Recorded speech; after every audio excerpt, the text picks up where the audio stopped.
Bonus, le bonus de l'épisode 375, parce qu'il y a toujours un bonus quelque part qui apparaît après un épisode, et avec évidemment les mêmes protagonistes. Pourquoi en changer d'un côté Thierry, en direct de Suisse, de l'autre côté, en direct des Hauts-de-France, nous avons Sébastien. Salut Sébastien. Bonjour. Il nous reste des choses à dire, et ça en général 15 minutes suffisent, normalement. Mais normalement aussi, après 15 minutes, ça part, c'est terminé, on n'en parle plus. Donc vous savez déjà que dans moins de 15 minutes maintenant, on vous libère. Donc, tranquille. On va faire ça à notre aise. On va commencer avec Thierry et on va parler de Diffusion B ou Diffusion B. De quoi s'agit-il ? C'est pour le Mac ? Ouais, on peut le dire à l'anglaise. Alors, je vais me faire tout de suite des copains. Si vous êtes sous Windows, oubliez d'écouter cette chronique parce que voilà, elle est toute fraîche. Ça, j'ai testé ça il y a à peine 30 écoutez-la minutes, pour rire, pour déconner. Vous allez l'écouter. Oui, pour vous la péter en société, comme vous pourrez parler d'un truc sympa. Non, mais je pense que ça va venir. Mais je suis très content parce que c'est tout frais. C'est à peine 30 minutes que j'ai testé ça. Enfin, plus d'une trentaine de minutes maintenant, puisqu'on a enregistré l'épisode avant. C'est ce soir même, aujourd'hui, mercredi, que j'ai pu tester Diffusion B. C'est quoi ? C'est une app que vous installez sur votre ordinateur. Alors, du coup, c'est un Mac, vous choisissez Intel ou la version M1 ou M2, et vous avez ni plus ni moins qu'un client qui va aller taper sur une série de librairies stables, puisqu'effectivement c'est le terme un petit peu utilisé, pour faire de l'AI en toute tranquillité chez vous, sans laisser des images. Voilà, vous pouvez faire joujou sans devoir les publier, sans devoir montrer patte blanche, sans devoir attendre d'avoir un compte, sans devoir vous cacher pour faire de drôles de trucs, à moins qu'après vous les partagiez. Mais c'est juste bluffant parce qu'effectivement ça prend quelques minutes pour télécharger toutes les librairies qui vont avec, et après vous y allez avec. Voilà, un petit peu. Voilà, c'est pas transformer votre Mac en cale-porte. Oui, voilà. Et quelques minutes après, vous pouvez y aller avec le prompt. Vous pouvez aller taper dans une bibliothèque d'exemples si vous cherchez de l'inspiration. Mais ce qui est génial dans le soft, c'est qu'on peut aussi s'amuser sur des images existantes, comme par exemple l'upscaling pour améliorer une image existante, pour retravailler une image existante, et tout ça en local, tout ça sur votre ordi. Alors il y a fort à parier que ce genre de soft va venir sur d'autres OS, mais moi je suis tout excité de pouvoir enfin faire joujou sans limite, sans attente, sans rien, parce qu'en fait j'ai fait du Discord, j'ai fait des listes d'attente, je suis allé sur des sites, et là pour une demi-heure oui, voilà, exactement. On se fait plaisir, et c'est vrai que c'est assez bluffant de pouvoir après chercher des sources d'inspiration. Il y a des sites internet maintenant qui vous aident à rédiger vos prompts le mieux possible, par rapport à la qualité, par rapport au format, par rapport au type d'exécution.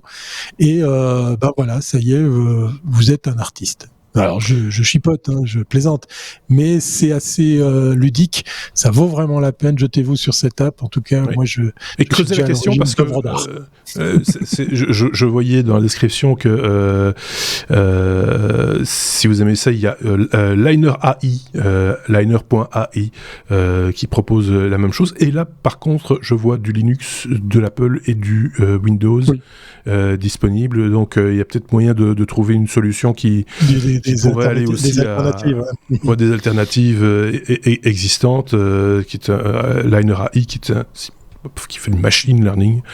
Enfin voilà, tout ça est passionnant. On va pouvoir inventer des chats avec des têtes de chiens, voilà, jouer à l'apprenti sorcier. Voilà, avec des cornes de cerf, voilà, exactement. Voilà, c'est ça, des ours. C'est très réaliste. Oui, c'est tout, c'est ça, c'est une vue de l'esprit. Qu'est-ce qu'il en pense, Sébastien, de cette... C'est cool pour illustrer mes blogs. Je suis en train de télécharger. C'est comme ça que je sais qu'il y a 2 gigas de download. Dès qu'on démarre l'application, il commence à télécharger les modèles. Et je suis à 1 de 2, et celui-là, il fait 2 gigas. C'est la seule fois où on entend le ventilateur du nouveau Mac. Encore, pour le moment, il faut les télécharger. Tiens, Sébastien, je te laisse. 3 choses. Donc, il y a le text to image, image to image, je vois pas ce que c'est, je vais essayer. Et puis, il y a in painting et out painting. Je vois 4 options, donc je vais tester tout ça et on pourra en parler. Oui, c'est très, très ludique. C'est très, très ludique. Qui a envie de mes GPU? Qui en veut? Ils sont tout frais. Pas vraiment frais. Allez, monsieur, dame, à votre bon cœur, vous en prendrez bien 2 kilos en plus. Là, il m'en reste un peu. Il y a quelques mois, on parlait dans les technos de la pénurie de GPU, de l'envolée des prix, etc. Et puis, le marché a radicalement changé. Un des déclencheurs, et on en parlait il y a quelques semaines dans les technos avec un de mes collègues chroniqueurs, c'est le Ethereum qui a arrêté d'exiger, enfin qui a changé sa manière de preuve pour les participants du réseau, et donc il n'y a plus besoin de puissance de calcul, et ça crée un marché de l'occasion pour la carte GPU. On parle pas de la carte GPU des gamers ici, on parle de la carte GPU des Bitcoin miners. C'est la même carte GPU mais utilisée à des fins différentes. Ouais. Et apparemment il y a des fermes énormes qui ont arrêté parce que c'est plus rentable maintenant, ou ça rapporte plus rien, et donc ils essayent de récupérer un peu d'argent en revendant d'occasion leur carte GPU. Et il se trouve qu'au Vietnam, il y a un monsieur qui a trouvé un magasin informatique où on les vend au kilo. Et les photos, si vous allez dans les notes du podcast, sont assez intéressantes. C'est un magasin informatique et il y a des piles, mais littéralement des piles de cartes GPU empilées les unes sur les autres. Parfait. Il a fait un petit stand devant le magasin sur la rue. On peut les acheter. Vous m'en prenez combien? Et on peut donc acheter des cartes GPU au kilo. Qui aurait pensé ça il y a encore 2-3 mois quand on parlait de pénurie, de délai d'attente, etc. Ceci dit, alors David pourra en parler plus que moi sur la qualité de ces cartes, c'est ça, la puissance. Moi, j'y connais rien là-dedans. Je trouve juste amusant pour revendre des composants électroniques comme ça. En 3 mots, David nous avait expliqué, bien souvent ces cartes avaient du vécu, avaient chauffé, avaient beaucoup calculé, et quoi qu'on en pense, c'est de l'électronique, mais ça s'use. Et donc, à un moment donné, il se peut qu'elles peuvent commettre des erreurs, ces cartes. Elles sont plus tout à fait... voilà. Okay. Donc il faut quand même un petit peu se méfier. Ça peut être c'est pas une carte de première jeunesse, quoi. C'est pas une première main. Ça vous l'avez compris. Donc faut quand même fausse bonne affaire. Faut être un peu vigilant. Puis en plus de ça, il faut se taper le Vietnam. Oui, ça fait pas la ça va arriver sur eBay et autres. Faites attention d'acheter des trucs. Là, tant qu'ils arriveront à en vendre sur le trottoir à même le sol, ils vont pas aller sur eBay.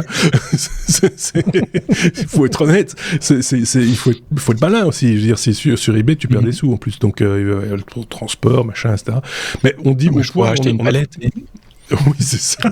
Et revendre au détail. Dites alors, il y a différents modèles, hein, évidemment. Pareil qu'ils aient un gros stock de GTX 1660 Super d'Asus, MSI ou Galaxy. 72 €, ces cartes-là.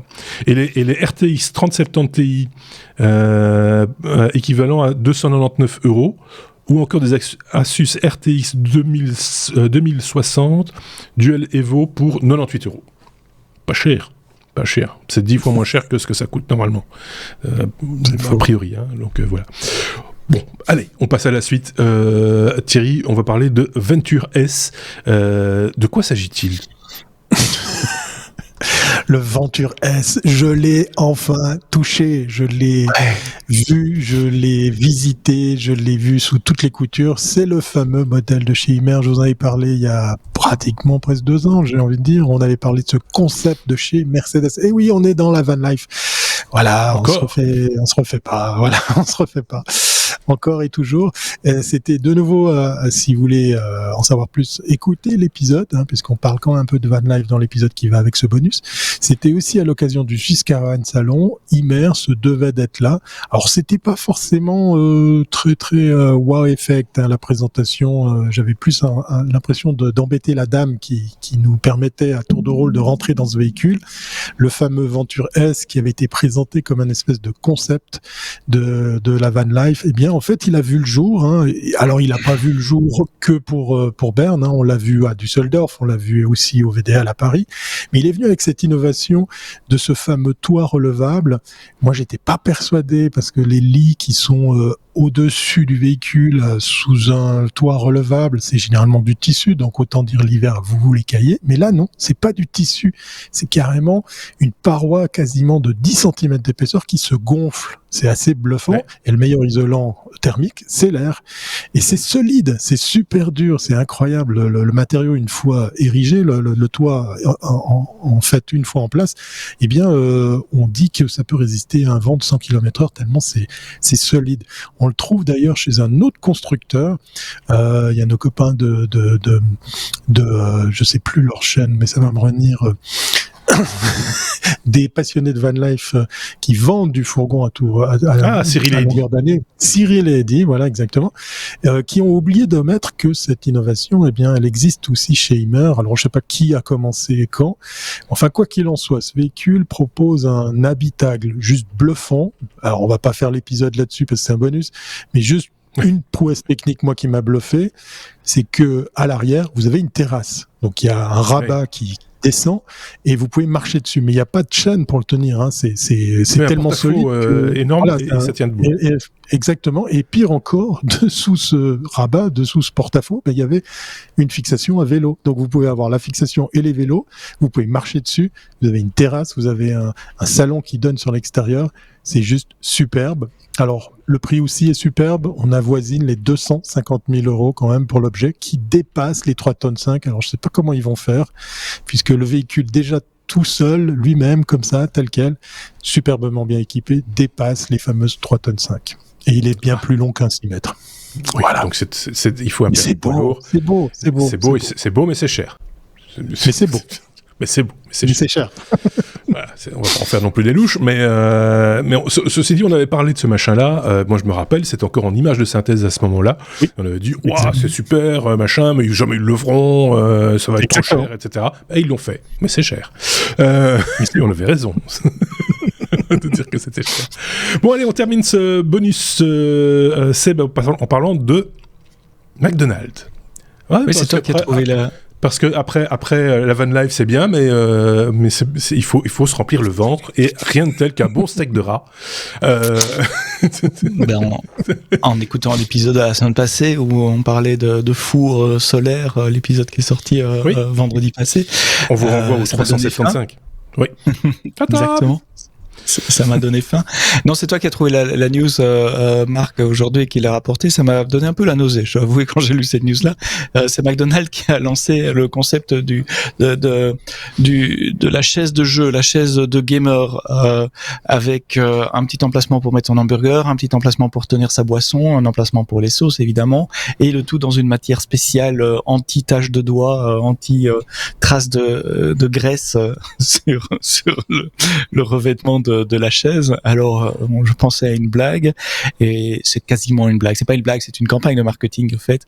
C'est pas une chaise qu'ils vont vendre ou qu'ils vont construire. Elle existe à un seul exemplaire, et ça sera le résultat, le prix d'un concours lancé par McDonald's en UK suite à une campagne de publicité. Mais j'aime bien le buzz, j'aime bien l'aspect marketing et l'aspect créatif du marketing. Ils en sont pas à leur premier coup, McDo, puisqu'ils avaient déjà annoncé qu'ils allaient accepter les paiements en crypto-monnaie dans certains restaurants. Ça avait fait parler pas mal aussi.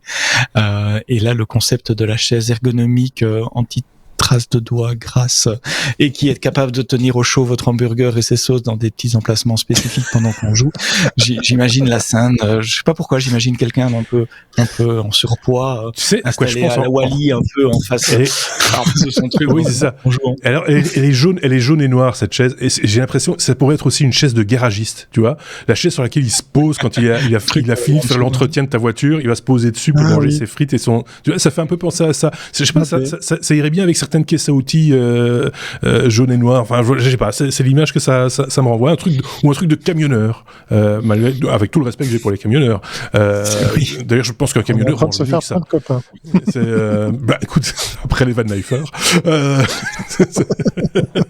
Enfin, bref, voilà, c'est d'une laideur sans nom. C'est pas pratique à mon avis, parce que les frites à cet endroit-là, près des accoudoirs, ça veut dire qu'il faut mettre le bras très très très en arrière. On n'est pas souple dans le bras, hein, tu vois. La chope, non, c'est pas la chope, c'est le gobelet de soda. Ouais, bref, c'est pas méga bien conçu leur truc. Voilà, parce que moi j'aime bien dire du mal des gens qui vendent de la graisse. Et voilà, c'est les gens qui vendent de la graisse, j'aime bien dire du mal. Donc on vous a mis le lien évidemment, comme chaque fois d'ailleurs, hein, avec toutes les news dont on parle dans nos épisodes et dans d'autres bonus, on vous met les liens chaque fois dans la description, donc n'hésitez pas à les piocher dedans, à aller plus loin, hein, cliquez dessus et surfez sur la news en question, vous allez découvrir encore plein de trucs, et peut-être qu'on aura dit des bêtises, donc n'hésitez pas à nous reprendre rapidement derrière dans les commentaires en disant vous avez omis de mettre qu'il y avait 5 roulettes à la chaise McDonald's par exemple, des choses comme ça. On prend, On n'est pas compliqué. On n'est pas comme ça. On n'est pas comme ça, nous, effectivement. Donc, n'hésitez pas aussi à partager nos épisodes, que ce soit en audio, que ce soit en podcast, que ce soit en vidéo, où vous voulez, sur les réseaux que vous voulez. Tous les réseaux sur lesquels nous on se trouve, vous les retrouvez également sur lestechno.be, et comme ça vous savez exactement où nous trouver, et de fil en aiguille où trouver nos chroniqueurs aussi, parce que eux aussi sont sur les réseaux, et donc ils sont un peu cachés, mais vous pouvez les trouver aussi. Merci beaucoup Thierry, à très bientôt. Merci également à Sébastien. À très bientôt, bye et on bye. se dit donc à très bientôt aussi pour le 376e épisode des Techno, et ce sera avec d'autres chroniqueurs. À très bientôt. Salut.